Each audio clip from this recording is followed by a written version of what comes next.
Assalamualaikum warahmatullahi wabarakatuh. Jumpa kembali bersama saya Romza dalam program podcast Narasi dan Informasi.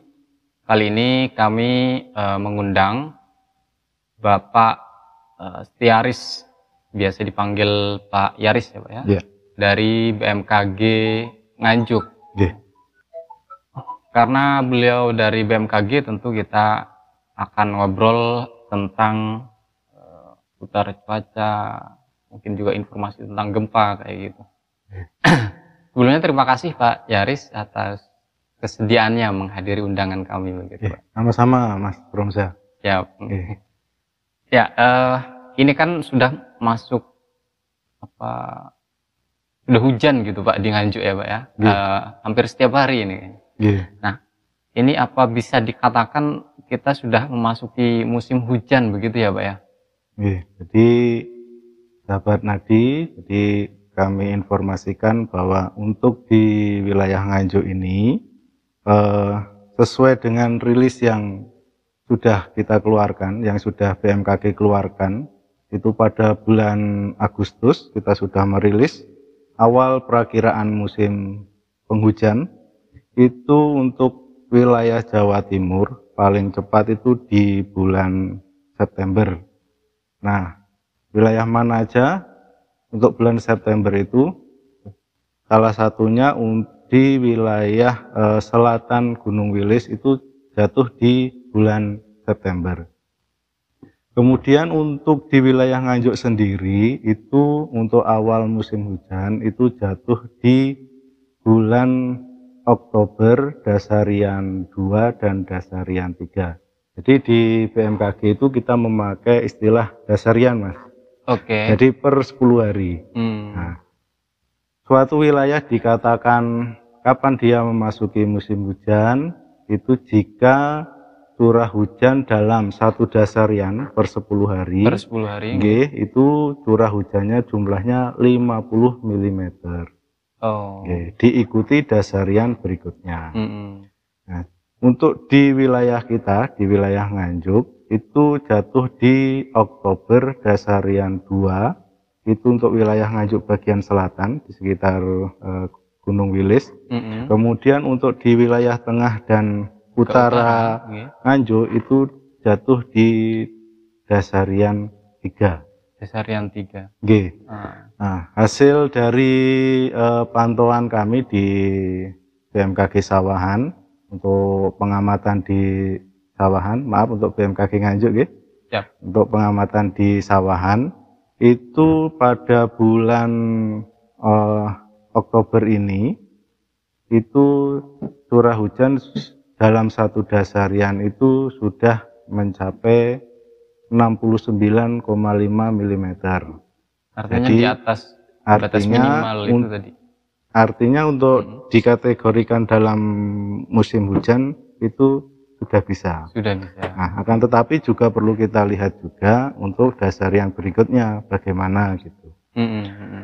Hanya saja untuk di bulan awal Oktober ini itu kemarin kita sudah memberikan press release tentang cuaca ekstrim.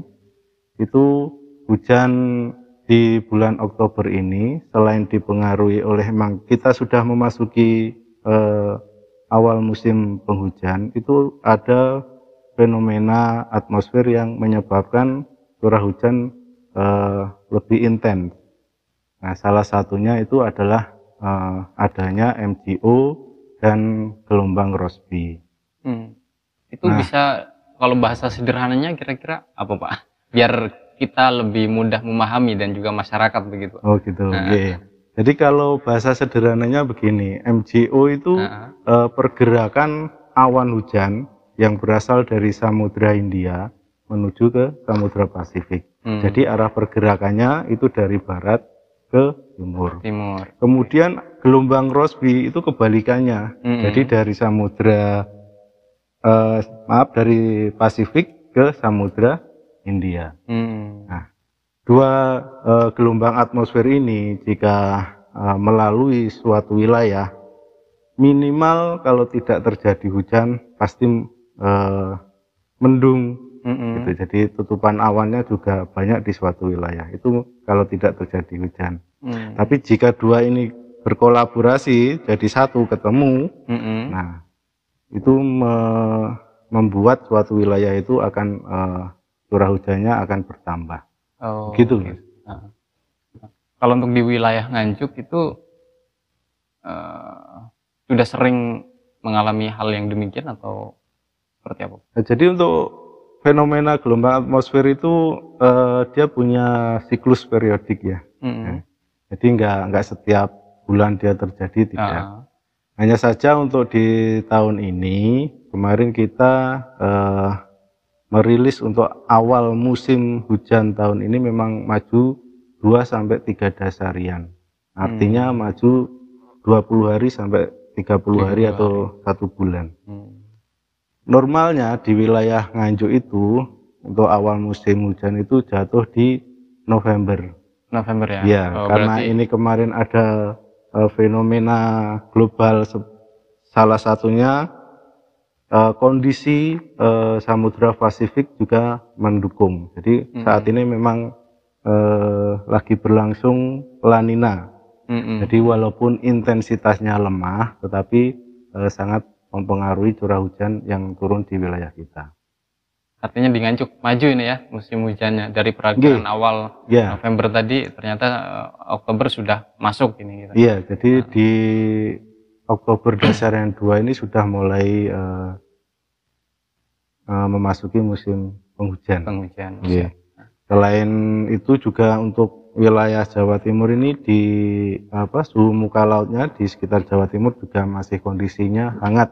Nah, artinya dalam kondisi hangat itu suplai uap air ke atmosfer juga besar. Nah, untuk pembentukan awan juga besar. Jadi potensi hujan juga besar untuk wilayah Jawa Timur. Siap. Begitu, Mas. Siap. Pak Yaris tadi sempat menyampaikan soal cuaca ekstrim gitu ya. Nah, untuk di wilayah Nganjuk ini juga termasuk yang perlu mewaspadai cuaca ekstrim itu atau seperti apa? Betul. Jadi untuk Nganjuk juga masuk dalam kemarin yang di warning, karena untuk wilayah Nganjuk sendiri kita tahu bahwa terutama untuk wilayah di bagian selatan itu kan topografinya kan gunung bukit ya. Nah, jadi itu juga perlu diwaspadai. Kemudian untuk wilayah-wilayah yang selama ini jadi langganan banjir, mungkin untuk masyarakat bisa mulai dari sekarang ini mumpung hujannya belum terlalu instan, karena nanti kalau sudah monsun Asia sudah dominan, nah curah hujannya mungkin tidak seperti saat ini. Kalau saat ini memang hujannya sifatnya lebih ke sporadis. Artinya dia deras tapi dalam intensitas dalam jangka waktu yang singkat. Tapi kalau curah hujan yang dipengaruhi oleh adanya monsun Asia itu biasanya dia lama. Hujannya deras tapi dengan durasi yang lama. Iya. Jadi itu bedanya kalau pengaruh dari monsun. Kalau hujan yang saat ini yang perlu diwaspadai itu memang di waktu sore menjelang malam hari. Untuk terjadi hujannya itu waktunya sore malam hari. Karena itu karena adanya jam berapa sampai jam berapa? Normalnya itu di atas jam 1 ya. Jadi proses konveksi itu membutuhkan waktu. Konveksi itu pengangkatan massa uap air dari permukaan ke atmosfer itu memerlukan waktu sampai dia matang menjadi awan. Nah itu sekitar di atas jam 2 ke atas itu biasanya awan sudah mulai matang. Gitu. Tapi kalau hujan yang dipengaruhi monsun itu biasanya dia tidak mengenal waktu. Tidak mengenal waktu. Iya, bisa pagi, bisa siang, bisa malam. Bahkan bisa dalam 1 hari itu full. Ngerci aja istilahnya gitu. Mungkin itu, Mas. Nah, untuk yang perkiraan sore itu baik untuk wilayah Nganjuk itu kira-kira setiap hari atau sampai berapa lama, Pak? Untuk saat ini diprediksi hampir setiap hari akan terjadi seperti itu. Sampai 1 bulan ke depan kira-kira? Iya. Oh. Kalau kemarin untuk cuaca ekstrim kita warning karena itu siklusnya per 10 hari, itu kemarin kita warning sampai tanggal 16 Oktober ya? Nggih. Nah, Pak, yang dibilang cuaca ekstrim itu seperti apa? Jadi kalau dibilang cuaca ekstrim itu di luar normalnya. Jadi cuacanya itu istilahnya kalau orang Jawa nyebutnya nyeleneh gitu. Ya, jadi misalkan hujannya dalam 1 bulan itu misalkan 50, nah ini curah hujannya di atas 50, bisa 80, bisa bahkan 100. Oh. Nah, kemudian untuk curah hujan, untuk pengukuran ekstrim itu jika dalam 1 jam curah hujan di atas 20 mm itu sudah dikatakan curah hujan yang ekstrim. Okay. Kemudian untuk kecepatan angin itu di atas 15 knot, 20 sampai ke atas itu juga dikatakan ekstrim. Kalau Nganjuk itu kan banter-banter ya, angin, Pak. Rata-rata berapa tuh biasanya kalau Nganjuk? Untuk Nganjuk sebenarnya kan karena itu sifatnya periodik ya, terutama untuk di musim kemarau yang angin kencang itu sebenarnya tidak ekstrim. Artinya karena itu sudah sudah periodik, setiap musim kemarau pasti anginnya kencang. Nah itu sebenarnya bukan dikatakan ekstrim gitu. Sudah biasa ya kalau di Nganjuk. Dan masyarakat juga sudah paham ya. Terus nanti kalau ada suhu juga ada kriteria ekstrim itu. Intinya begini, kalau dikatakan ekstrim dia di luar normalnya begitu. Nah normalnya berapa nanti catatan pengamatan yang bisa ini ekstrim atau tidak. Tapi untuk biasanya untuk saat ini tuh yang jadi perhatian itu hanya hujan. Ya. Nah, biasanya itu kalau hujan itu ekstrim itu dikatakan ekstrim dalam 1 jam itu lebih dari 20 mm. Pak, jadi tadi Pak Yaris sudah menyampaikan bahwa kita di Nganjuk ini sudah memasuki musim hujan gitu ya. Awal musim hujan. Ini hal-hal apa saja sih yang harus diperhatikan masyarakat gitu ketika memasuki awal musim hujan kayak gini, atau peralihan musim ya dari kemarau ke hujan. Jadi ya untuk masyarakat diimbau, jadi untuk wilayah yang rawan longsor, yang tinggal di wilayah yang rawan longsor di daerah perbukitan, kenali lingkungan sekitar. Artinya begini, kita tinggal di situ, ini ada hujan deras. Jika terjadi hujan deras dalam 1 jam, hujannya tidak berhenti atau reda, perlu waspada. Itu potensi longsor sangat besar. Gitu karena ya? kemampuan tanah menyimpan air itu terbatas. Apalagi untuk wilayah yang sudah istilahnya sudah gundul, jadi tanaman vegetasinya sudah berkurang. Itu perlu mendapat perhatian. Nah, untuk kalau di wilayah Nganjuk itu yang masuk kategori itu di daerah mana saja?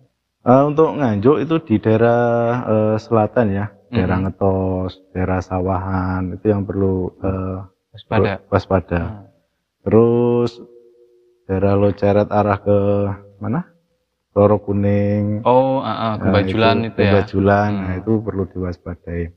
Kemudian untuk di wilayah perkotaan itu ya terutama yang wilayah yang rawan banjir. Jadi mungkin dari sekarang kita sudah menyiapkan. Artinya jika buat kita mampet, ayo kita bersihkan saluran air yang banyak sampah harus segera kita bersihkan. Jadi perlu dikenali lingkungan sekitar kita. Apa dampak yang menyebabkan banjir itu perlu kita antisipasi. Kemudian jika di sekitar rumahnya banyak pepohonan, kita juga perlu lihat apakah pohon ini sudah mulai rapuh. sudah tua, cabang-cabangnya bagaimana. Nah, itu untuk antisipasi jika nanti ada hujan lebat dan angin kencang. Jadi untuk Pohonnya menghindari roboh pohon gitu roboh. ya. Nggih, Harus betul. diperhatikan berarti Pak ya. Nggih. Jadi mungkin kalau untuk di jalan-jalan mungkin bukan tugas kita, artinya tugas dari dinas apa ya? Taman Lingkungan ya? hidup. Nggih. Yaitu untuk memotong cabang atau pohon yang sudah mulai dirasa sudah tidak kuat untuk menahan terpaan angin. Angin. Nggih. Betul. Jadi untuk angin kencang itu sebenarnya tidak hanya puting beliung ya. Jadi ada angin kencang aja, kemudian ada angin puting beliung. Jadi kalau angin kencang itu dia arahnya itu lurus. Kalau ke utara ya ke utara semua, jadi lurus. Tapi kalau itu nggak berbahaya ya? Berbahayanya tidak ya tergantung ya dilaluinya. Oh gitu. Kalau melewati pemukiman itu juga berbahaya? Berbahaya. Jadi ya tergantung. Kalau daerahnya yang dilalui aman-aman aja ya enggak masalah. Jadi kalau angin kencang itu dia arahnya lurus. Tapi kalau puting beliung itu dia arahnya memutar. Nggih, betul. Nah, yang memang yang jadi momok sekarang kan yang puting beliung. Karena emang kecepatannya sangat tinggi dibanding yang angin kencang aja. Nah, perlu diwaspadai, angin kencang, puting beliung, petir itu hanya dihasilkan oleh satu awan saja. Namanya awan cumulonimbus. Nah, awan ini awan yang menghasilkan angin kencang, puting beliung, kemudian petir, hujan deras, hujan es. Walaupun awan itu gimana Pak? Ini jenisnya yang seperti yang disebutkan Pak Yaris tadi gitu misalnya. Jadi kalau di BMKG itu ada klasifikasi awan. Jadi awan itu diklasifikasikan ada awan rendah berdasarkan ketinggian ya, awan rendah, kemudian awan menengah dan awan tinggi. Nah, yang memiliki potensi hujan itu di awan rendah dan awan tinggi. Maaf, di awan menengah. Kemudian untuk awan rendah yang berpotensi menimbulkan bencana itu salah satunya tadi awan cumulonimbus. Kemudian untuk awan menengah yang berpotensi hujan deras terus tidak berhenti-berhenti itu namanya awan stratus. Kadang kan kita di musim penghujan itu awannya rata, putih rata, nah itu awan stratus namanya. Kalau untuk awan cumulonimbus itu modelnya itu seperti bunga kol, jadi seperti bunga kol. Yang begini itu ya Pak? Iya betul. Jadi dia awan. Berarti bisa dilihat secara kasat mata. Bisa. Ya? Untuk mengenali itu. Gitu. Bisa. Jadi salah satu tugas kita di BMKG untuk pengamatan juga mengamati jenis awan. Ya, jadi ada awan cumulus. Kalau awan cumulus itu sebelum bisa menjadi awan CB, bisa juga tidak. Nah, biasanya untuk awan CB itu memang awalnya dari awan cumulus dulu. Jadi dia seperti bunga kol tapi masih kecil. Ketinggiannya paling sampai 1.500. Tapi kalau awan CB itu bisa sampai 10.000, artinya bisa sampai lapisan atmosfer yang paling tinggi. Bisa sampai awan tinggi, jadi sampai 10.000. Nah, jika terjadi awan CB yang bisa mencapai 9.000, 10.000 tingginya, nah ini potensi hujan es juga ada di situ. Hujan es ya, yang Jadi kalau nggak salah tahun lalu ada ya Pak ya di Nganjuk ya? Ada di daerah Warujayang atau Tanjung Anem kayaknya. Jadi itu kenapa terjadi hujan es? Ya karena awan itu tumbuh terus, berarti konvektif dari bawah itu sangat intens. Jadi mendorong uap dari bawah mendorong massa yang ada di dalam awan ke atas terus. Seperti kita ketahui bahwa semakin tinggi suatu tempat, maka suhu akan semakin turun. Nah, jika dia mencapai ketinggian antara 9.000, 10.000 itu suhu puncaknya itu bisa mencapai minus 80 sampai minus 100. Nah, kenapa dia terjadi hujan es? Karena saat dia turun ke bawah, karena saking besarnya bongkahan esnya, jadi dia nggak sempat mencair. Yang kayak gitu itu bisa diprediksi nggak ya? Supaya masyarakat juga tahu ini akan terjadi hujan es nih, kayak gitu. Bisa nggak ya? Bisa dibaca dari dari suhu puncak awannya. Jadi di BMKG itu ada namanya radar cuaca. Nah, jika warnanya sudah merah itu biasanya puncaknya itu sudah minus, sudah menunjukkan puncak yang sudah minus antara 20-30 gitu. Nah, kalau semakin merah itu bisa mencapai 80 gitu minusnya. Berarti jadi ini semakin dingin. Hanya di BMKG yang bisa Sebenarnya mendeteksi itu. Kalau untuk radar sebenarnya radar satelit itu masyarakat juga bisa mengakses. Itu karena sudah open. Apalagi kayak lembaga meteorologi dunia pun juga sudah membuka itu, semua sudah bisa mengakses. Cuma masalahnya mungkin nanti interpretasi masyarakat kan yang berbeda-beda. Ya itu yang mungkin perlu edukasi di situnya kita. Jadi untuk menginterpretasi, gambar ini tuh artinya apa sih? Gambar warna merah ini apa sih? Warna oranye itu apa? Untuk membaca kode-kode itu ya kalau tidak belajar dulu ya nggak paham nanti. Monggo nanti bisa tanya langsung ke BMKG, ke kita. Pak Yaris, kalau di awal musim hujan ini BMKG sudah bisa membaca nggak atau memprediksi potensi-potensi bencana yang kemungkinan bisa terjadi di Nganjuk? Ini mohon maaf bukan untuk menakut-nakuti masyarakat ya, tapi kita untuk kewaspadaan bersama-sama lah gitu. Jadi yang perlu diwaspadai itu memang untuk awal musim hujan itu memang di kita istilahnya bencana hidrometeorologi. Jadi bencana yang diakibatkan oleh curah hujan. Apa aja itu? Ya satu, misalkan genangan, kemudian banjir, terus kemudian banjir bandang, terus kemudian longsor, terus kemudian angin kencang, puting beliung, petir. Itu mungkin yang perlu diwaspadai. Karena untuk musim pancaroba itu memang awan yang terbentuk itu memang awan-awan konvektif. Jadi awan-awan cumulonimbus. Jadi memang dia tidak merata seperti karena pengaruh saat sudah memasuki musim penghujan. Jadi awan-awannya seperti itu, awan-awan konvektif. Nah itu potensinya itu tadi. Jadi hujan deras, angin kencang, puting beliung dan petir. Nah di Nganjuk ini itu yang harus diwaspadai begitu ya? Jadi nggak hanya di Nganjuk ya sebenarnya karena itu setiap daerah punya potensi itu semua. Begitu. Potensinya sama lah, jadi untuk daerah. Hanya saja untuk angin puting beliung itu sebenarnya bisa untuk kita jadikan indikasi bahwa suatu wilayah itu sudah mulai terjadi degradasi lingkungan. Artinya begini. Puting beliung itu awal mula terjadi itu biasanya karena perbedaan tekanan antara atmosfer atas sama atmosfer bawah. Atmosfer bawah itu permukaan ya. Jadi kalau permukaannya kosong tanpa vegetasi terus kondisinya panas itu menyebabkan tekanan di bawah itu lebih rendah dibanding tekanan di atas.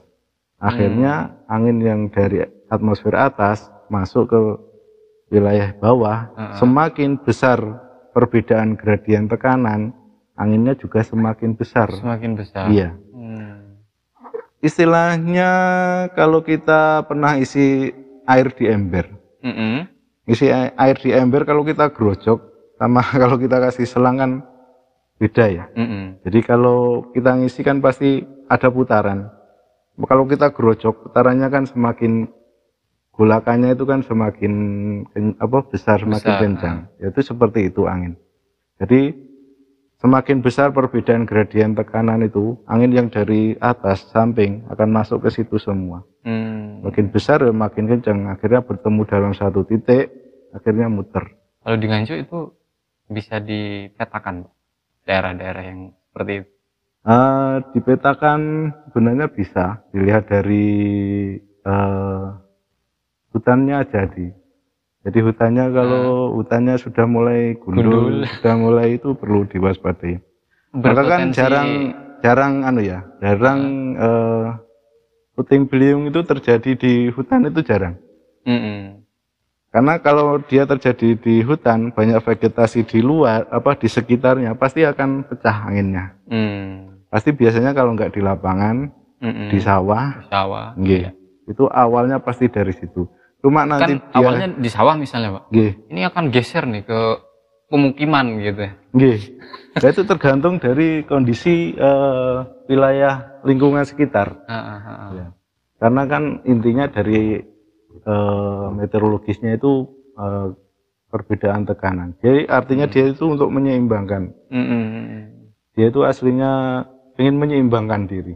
Jadi semakin nanti semakin banyak hambatan yang dia lewati nanti akan semakin berkurang. Gitu. Nggak kencang lagi gitu. Pak Yaris, kalau soal potensi gempa atau longsor di Nganjuk sudah ada pemetaan nggak dari BMKG? Kalau untuk di Nganjuk ya, untuk Nganjuk yang kemarin terjadi itu adanya swarm di mana itu? Bilangan ke utara itu mana? Rejoso atau di Ngluyu? Saradan ke utara itu mana? Daerah Saradan sana. Daerah Saradan. Iya, itu saya lupa nama tempatnya. Jadi tahun 2015 atau berapa itu pernah terjadi swarm. Jadi di barisan Gunung Kendeng. Nah, itu swarm itu gempa kecil tapi banyak. Masuknya di Madiun paling ya. Saradan ini Madiun. Saradan Madiun. Jadi yang pernah terjadi di sekitar Nganjuk itu di sana. Jadi kalau secara umum memang di wilayah Nganjuk itu memang relatif aman. Aman dari gempa. Relatif aman. Hanya untuk di Nganjuk itu di sebelah utara itu ada namanya Sesar Kendeng. Itu yang memanjang dari Pati sampai ke Surabaya. Tapi untuk di Nganjuk kota Nganjuk ini insya Allah aman. Insya Allah aman. Amin. Nanti kalau memang membutuhkan penjelasan detail tentang gempa, nanti bisa menghubungi kita juga atau menghadirkan pakarnya langsung. Kalau soal longsor, Pak Yaris juga bisa. Kalau longsor sebenarnya BPD sudah punya datanya ya. Malah BPD itu saya pernah ke BPD itu sudah memetakan di sini rawan longsor, sini rawan puting beliung, terus sini rawan kekeringan. Nah, itu yang kemarin yang saya tanyakan itu daerah rawan puting beliung. Itu maksudnya pemetaannya itu berdasarkan apa gitu. Nah, ternyata katanya berdasarkan yang sering terjadinya puting beliung gitu. Ya, sebenarnya kalau puting beliung itu tidak bisa diprediksi sebenarnya. Karena itu berbeda kalau kita di lintang menengah yang misalkan di Amerika itu kayak tornado itu bisa diprediksi, bisa diprediksi kemana dia jalannya itu bisa. Nah, tapi kalau puting beliung itu tidak bisa seperti tornado, karena dia skalanya sangat lokal, kemudian durasinya sangat singkat untuk di wilayah Khatulistiwa. Di sekitar Khatulistiwa itu karena ada pengaruh kayak Coriolis tadi, maka dia terjadi sangat cepat. Jadi kalau angin puting beliung sebenarnya tidak bisa hanya prediksi. Hanya saja untuk. Ya mungkin tadi itu hanya karena intensitasnya di sini sering kayak gitu ya. Jadi dipetakan ini jadi daerah yang rawan kayak gitu. Pak Yaris, kalau misalnya masyarakat ya butuh soal informasi perakiraan cuaca atau yang berhubungan dengan BMKG, ini bagaimana nih untuk mengakses gitu? Sebenarnya di BMKG kita sudah menyediakan informasi, portal informasi tersebut bisa melalui web, bisa melalui HP-nya masing-masing di Android maupun di Apple-nya. Jadi kalau di web itu untuk wilayah Jawa Timur itu juanda.bmkg.go.id. Itu kemudian untuk cuacanya ya. Untuk perakiraan cuacanya, tapi untuk perakiraan musimnya, musim penghujan, musim kemarau, dan perakiraan per 10 dasarian itu bisa mengakses Taklim Jatim.bmkg.go.id. Itu untuk Taklim Jatim itu di Karangploso Malang. Kemudian untuk web pusatnya ya bisa langsung akses bmkg.go.id. Kemudian untuk di HP itu bisa menginstal info BMKG. Jadi, aplikasi ya? Aplikasi info BMKG. Di situ malah sudah lengkap kalau di info BMKG. Ada cuaca, ada iklim, kemudian ada gempa, ada kualitas udara, ada informasi kebakaran hutan juga ada. Terus kemudian kalau ingin mengakses di web juga bisa, MHEWS namanya, ketik aja MHEWS BMKG. Itu sebenarnya isinya sama dengan info BMKG yang ada di aplikasi. yang aplikasi itu. Kalau khusus untuk Nganjuk, saya ingin tahu cuaca hari besok untuk Nganjuk gitu misalnya. Bisa. Itu juga bisa di Jadi, website atau di website bagaimana? Ada, per kecamatan ada, di info BMKG, di HP-nya masing-masing juga bisa. Iya. Jadi silahkan nanti klik di situ, pilih Kabupaten Nganjuk, cuaca, kemudian Kabupaten Nganjuk, terus kecamatan. Monggo diklik kecamatannya mana, di situ nanti akan kelihatan. Jadi untuk perakiraan hari ini, esok hari sama 3 dan 7 hari ke depan. Siap. Jadi itu per jam guys. Jadi seperti yang di grupnya BMKG Nganjuk itu lalu diupdate gitu Pak ya. Itu nanti per jam itu. Ya, sebelum kita tutup, Pak Yaris barangkali ada himbauan atau pesan kepada masyarakat memasuki awal musim hujan ini, apa yang harus dilakukan kayak gitu. Silahkan Pak.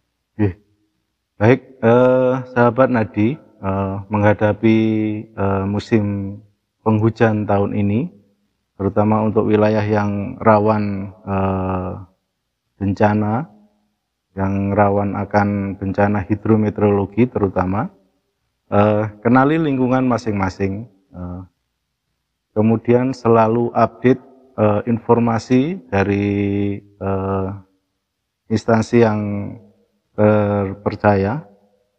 Jangan mudah percaya dengan adanya isu atau hoax. Silahkan pantau terus dan update terus informasi dari BMKG maupun dari BPBD setempat. Kenali lingkungan untuk mengantisipasi bencana tersebut.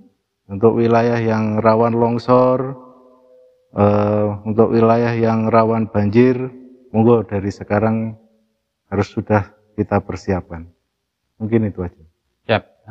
Terima kasih Pak Yaris atas informasi yang disampaikan, atas pengetahuan yang dipaparkan.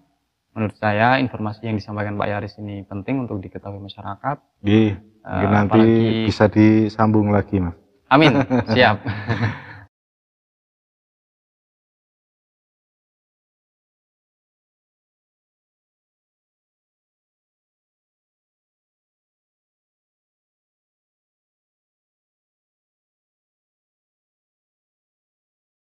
Dan ini menurut kami sangat baik untuk kepentingan masyarakat umum. Informasi publik yang harus diketahui banyak orang kayak gitu menurut saya. Soal kaitannya dengan cuaca, antisipasi bencana kayak gitu. Saya mohon maaf kalau ada salah-salah kata Pak Yaris selama kita berinteraksi. Dan sekali lagi terima kasih. Teman-teman sahabat Nadi, Jangan lupa ikuti terus konten dari Nadi Media yang kami pastikan kami akan menyajikan narasi yang edukatif dan inspiratif serta informasi yang anti-hoax. Saya akhiri, Assalamualaikum warahmatullahi wabarakatuh. Waalaikumsalam.